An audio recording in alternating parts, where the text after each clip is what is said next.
Bayonne-Provence Rugby affiche du haut du tableau ce vendredi soir à Jean Daugé pour cette 5e journée de Pro D2. Une première mi-temps très poussive, très hachée pendant une demi-heure. Avant ce premier tournant de la rencontre, le carton jaune à l'encontre de Joseph Edwards, le 3e ligne et capitaine de la formation aixoise, qui fête d'ailleurs son anniversaire ce vendredi.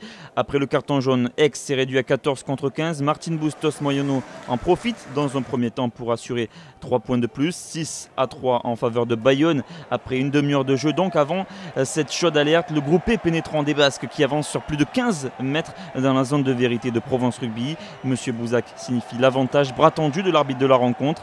Le Moll bayonnais n'arrive pas à trouver l'embut. Emmanuel Sobus réorganise sa formation et vient servir ses avants dans son premier temps. C'est Peter Van Lille qui crée un point de fixation. Le demi de mêlée écarte même sans cesser la paire de centre qui trouve la faille finalement. Peyo Muscarditz aplatit le premier essai de la rencontre dans l'embut peu après la demi-heure de jeu.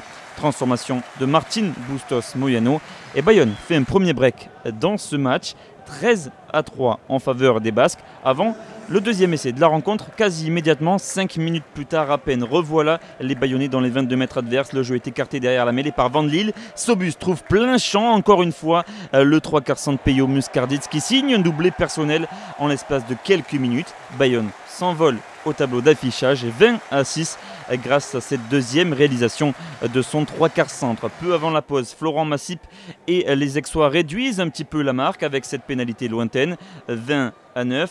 Aix reste au contact, c'est le score à la pause, 11 longueurs de retard pour Provence Rugby et 8 seulement quelques minutes après le retour des vestiaires avec cette nouvelle pénalité de l'arrière Florent Massip, 20-12 donc. Mais voilà, Provence Rugby se montre à nouveau indiscipliné au cours de cette deuxième période. Poutassi Louafoutou encaisse le deuxième carton jaune de sa formation, c'est l'heure de jeu et comme en première période, Provence Rugby va craquer à 14 contre 15 encore une fois avec ce groupé pénétrant des Bayonnais. On est à quelques mètres de la terre promise et c'est le numéro 8, Peter Van Lille, qui s'en échappe pour inscrire le 3e essai de Bayonne dans cette rencontre, synonyme à cet instant du bonus offensif en faveur des Bayonnais. L'essai est transformé par Martin Bustos Moyano.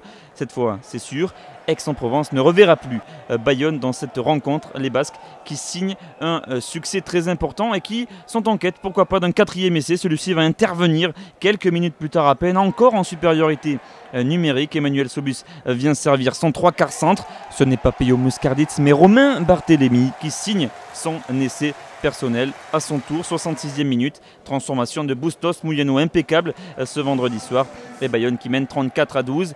Peu avant le terme de cette rencontre et le coup de sifflet final, Provence Rugby va sauver l'honneur. Clément Darbo alerte ses 3/4. Il y a un décalage en bout de ligne et la passe décisive à destination de Thibaut Zambelli. 3e essai de la saison pour l'ailier sétiste de Provence Rugby qui vient sauver l'honneur de sa formation. Donc transformation de Florent Massip qui passe entre les perches. Le score final 34-19 pour Bayonne qui signe pour la première fois de la saison un succès bonifié et qui se place aux premières loges en haut du classement. Premier voyage à vide en revanche pour Provence Rugby.